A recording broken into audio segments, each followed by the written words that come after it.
Sup, golfers? I'm here at one of my all-time favorite courses, Christie Lake Conservation Area in Hamilton or Ancaster, depending on where you draw the line, Ontario. The course is fantastic. I'm going to play the shorts today because I really want to come back at some point, and it gives me an excuse to play the longs. I think most people play the shorts anyway. So hole one, it is 230 feet, just uphill. I'm going to go with the detour, and I'm going to try and throw straight at it, maybe with like a little bit of hyzer. I think the play here is if you just hit the initial gap and skip up, you're in a pretty good spot. The only real danger is if you get too far to the left. If you end up in the sumacs, it can be pretty rough. So yeah, just start us off with a detour.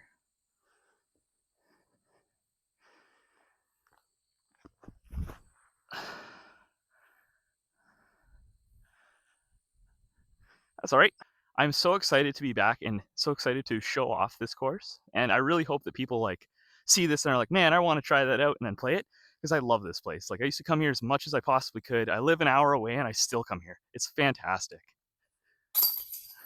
Hole two, it is 207 feet. It is fairly straight, but there's a lot of trees in the way. So I think the idea here is just to get as far down as you can. It's 207 feet. If you miss most of the trees, you get most of the way there. I'm gonna go with an envy, and I forgot to mention my average here years ago was -3. I haven't played here in many years, so I'm gonna try and hit my average today and just aim for -3. And yeah, that's the goal. So gonna be envy.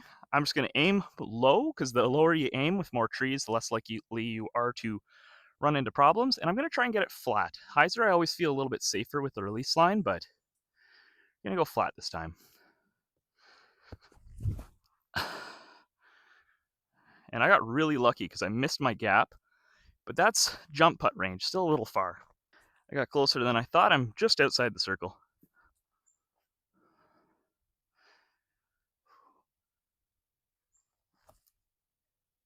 Ooh.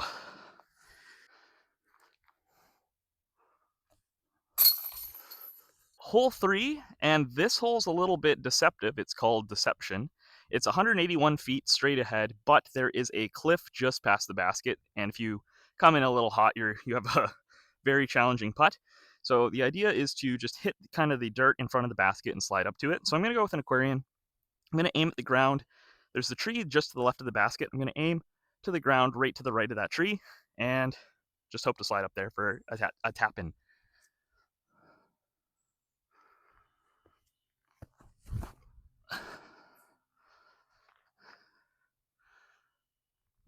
Like that. And there's an idea of what the hill's like. Hole four, par four. It's called Gap Trap. It is 263 feet up the hill and then down to the right. Now, the challenge here is that there is a gap that's very tight. So the smart play is just to try and make the gap, and then you have a pretty easy upshot to get a birdie. It's a pretty soft par four. But the fun play is to try and get a hyzer flip through there that flips late, and then you can have an opportunity eagle, or if you have the forehand, doing a pushing straight forehand that gets a little high and stalls out to the right is usually pretty good. Now, in a tournament, usually I just play like a soft putter and just try and make it to the top of the hill, make a really easy shot out of it. That's no fun. I'm going to go PA5, and we're going to risk it for the biscuit. It's either going to be really good or really bad. And I'm going to try hyzer right through the middle.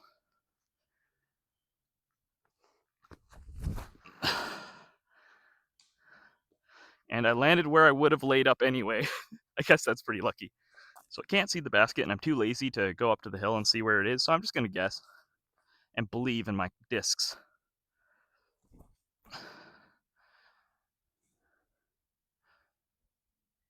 That's where I think it is. That is where I was going. Not too far.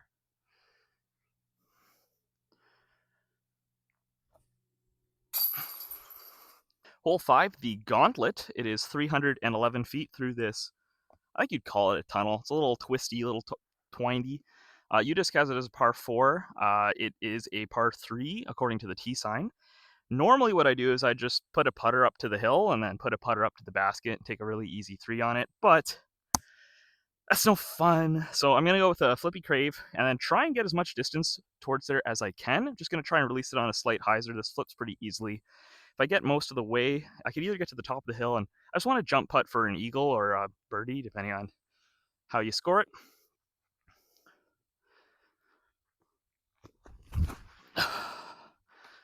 And that's the danger. Whoops. Got this tree right in my throwing motion. So I think I'm going to have to go. Yeah, I don't like this. This is how you make a soft par 4 a real par 4.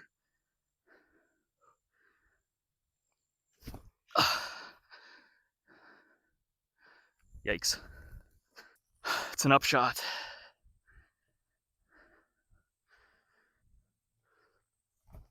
It was lower than I wanted. I might have to have a par putt.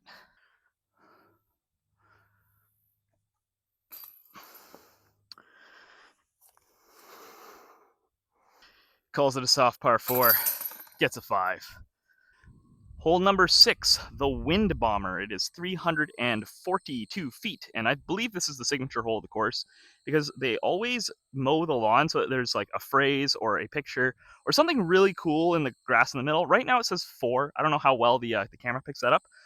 So I'm going to go with a Wraith and just throw it at it. There's always a left to right crosswind here, so like the danger is throwing something on an anhyzer and the wind will pick it up and throw you into the sumacs, which is where you don't want to be.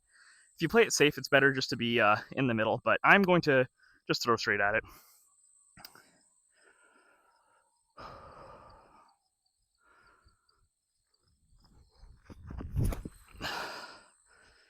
And I threw it straight into the sumacs like I warned everyone about. Nice.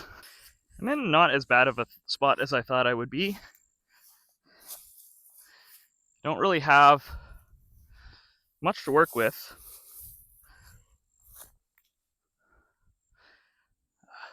I want to get this in putting range because I don't want to take a bogey, but a pitch out's probably the right idea.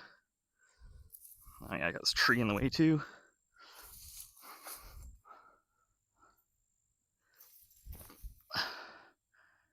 That's probably all the way down the hill, unless that tree saved me.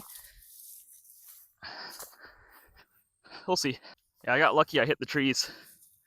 I could have been a lot further away.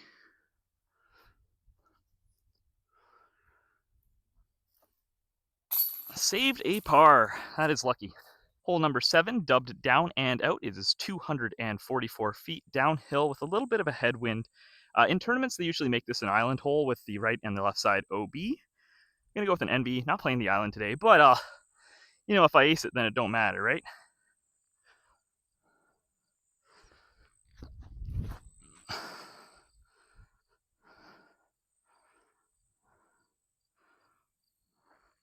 I'm happy with that.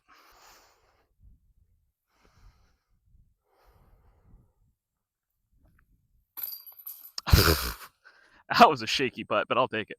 Hole 8, the Chopper. It's 240 feet, just slightly to the right. It is pretty straight, but there is, like you can see the basket, there's a straight line there, but there's a little bit of obstacles to the right-hand side. So I'm going to go PA5, just hit it on a hyzer flip and hope that it just kind of coasts towards the basket. But the main idea here is if you hit the gap, you're fine.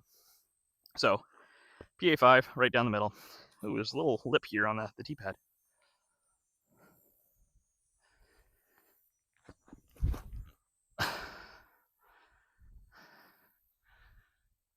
That needed to be a little bit higher, but that will be a putt.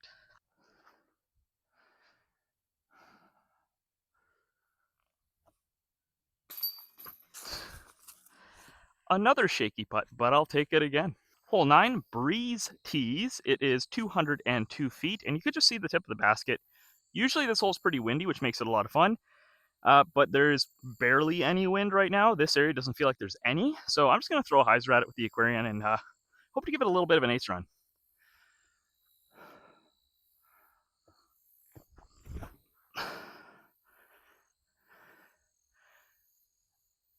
That looked very close, but I'm not sure how close that was. Turns out I was very short.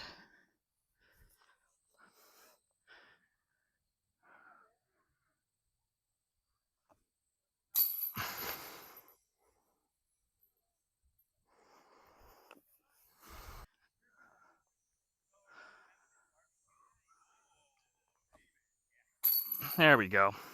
So front 9 recap, -4, which is already beating my goal. So I just need to keep the pace that I'm on, and then I'll have a pretty good round. So we're on hole 10. It's called Sumac Attack. It is 189 feet, and it's just up a little bit up this hill and to the left, and there's obviously a whole bunch of stuff in the way. Uh, Back in the day, 2019, I used to like the Anheuser line, but those trees are very big now. So I think the only real line that you have is the hyzer through the middle. If you see the stumps, I like to just aim at the stumps. The one on the left is in the circle. So if you land a little left of it, you're pretty much parked.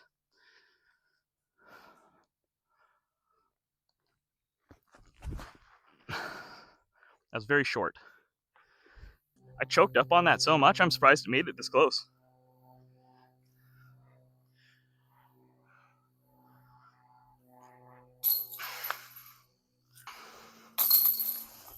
Hole 11, the slant. It's 211 feet and called the slant because the entire hill slopes very strongly to the left.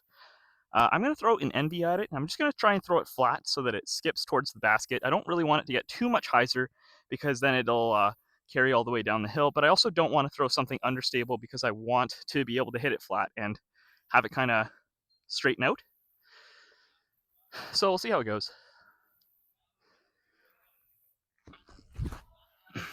That is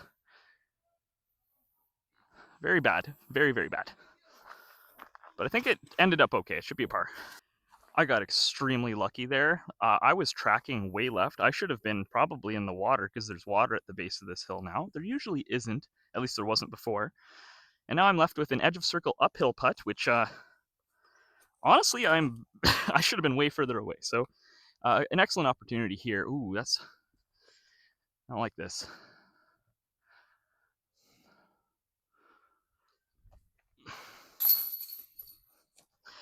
Hole 12 called Peek and Poke. It is 138 feet and it is just ahead. You got a little like right turning shot.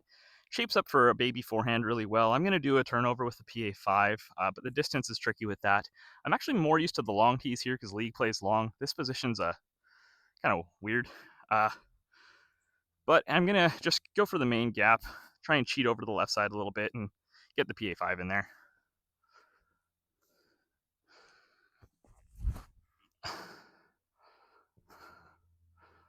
Distance way too far. Okay. Keep thinking these are way further than they are. This is not bad at all. Hole 13, we have tunnel vision. It is a 240-foot par 3, and it is straight, and then it hooks up to the right just at the end. So I'm going to go with a PA5 again and just try and do that hyzer flip that gently fades over. Forehand works extremely well on this hole. You could also, what I used to do is just go straight, and you can still get edge of circle if you get the distance right this way. It's just about 30 feet to the right afterwards. So you can still have a makeable putt even if you just go straight.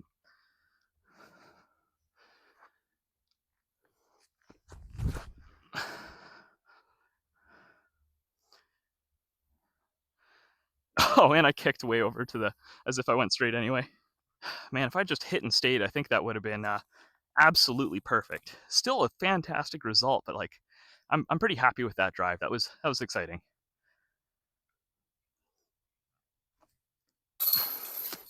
Cash the birdie anyway.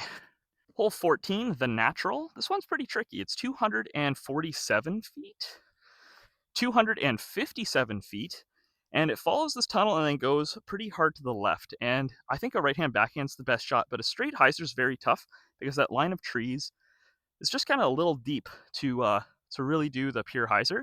So you almost want something that's flat that stalls into it, and that's how you park it. Now the pure hyzer can work if you get really wide. It's just tough.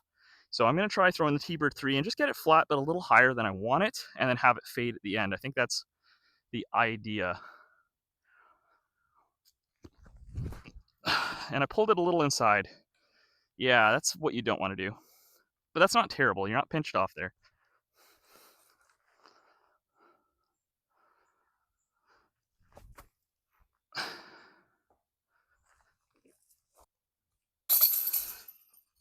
Hole 15, it's called Hang On a Second, and it is a hanging basket, which is kind of funny.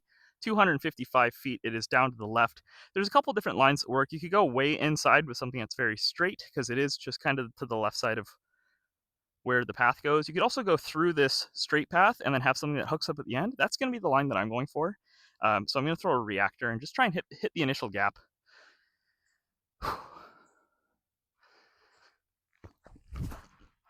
And I went through the inside gap, But that should actually, even with that tree kick, that should be a very easy par. So for better or for worse with the hanging basket, I have absolutely no line at it. I can't run this no matter what, so I have to lay up. So I'll do that, and then I'll try a goofy putt with the reactor just to see if I can do something funny. So that'll be the layup, and then I have nothing, so I have to kind of like get between these trees and then have it crash in on a. Nope, yeah. So I had to lay up. There's basket was totally covered.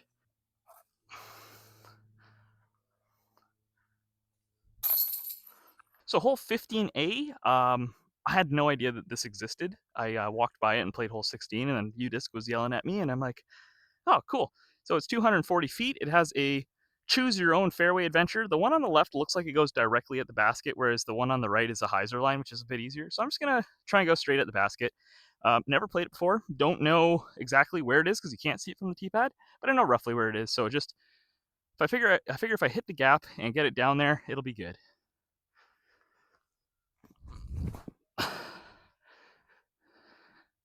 Oh, hit a late tree, but that was the line that I wanted.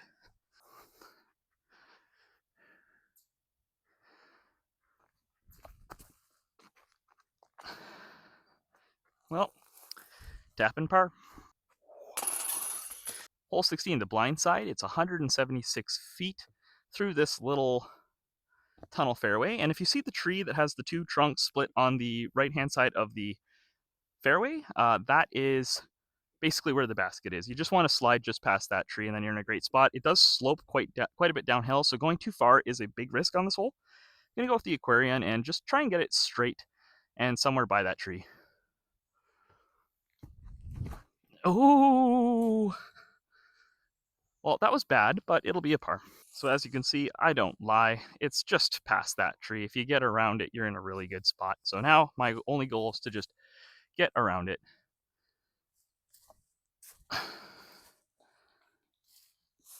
And tap in a par. Hole 17, the comeback. The basket is, it's 236 feet, just uphill and then downhill. And the basket is on the left side of the pole, about 30, maybe 40 feet past it. So if you get past the pole, you're in pretty good shape. I'm going to go with an NB. Try for a flex line at it, just so that I have a possibility for an ace. And I don't drift too far in either direction. So here we go. And I drifted way too far to the left. Not sure what I was doing there. Very forgiving off the fairway here.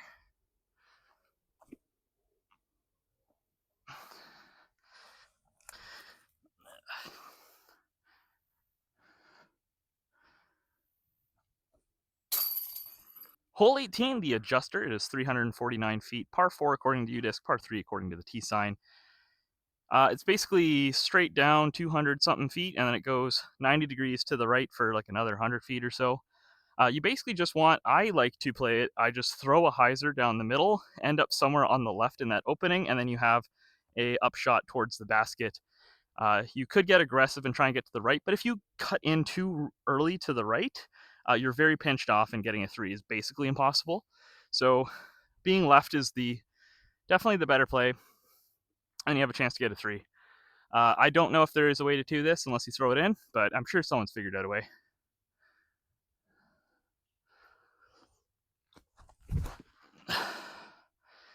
It could have been a bit straighter.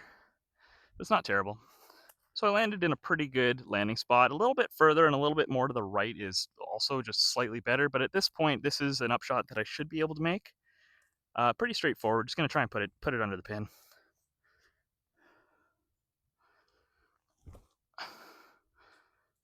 And I freaking duffed it. That was absolutely abysmal. But that's okay. I could still get a par. I just need to, I keep saying I need to work on my upshots. I'm not going to. I know that I'm not going to. I'm just going to suck at them.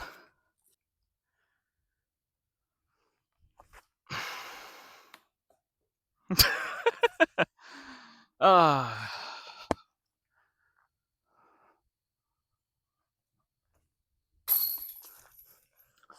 So that's Christie Lake. I love this course. Definitely recommend coming out to try it. It's very Fun for all skill levels, I think, from the shorts. Might be a little bit hard for very new players, but it's got that like short woodsy. It's got some of those open holes. Like it's just got a great shot variety. The tee pads are nice. The tee signs are nice. The greens are nice. Like the whole course is just very nice. The longs are very challenging, and I think the next time I come here, I'm going to do longs. But I'd want to play it with somebody, so I'll figure that out when I get there. Um, yeah, just strongly recommend it if you have the opportunity to come out. It is you do have to pay to get in. It is 1650 as of 2025. But you can play as many times as you want. And usually when I come here, I play a couple rounds because it's just a blast. Today I'm either going to play another round or film another course. I haven't figured that out yet. But hope you come out and try it. The league here is also fantastic. Everything about it's fantastic.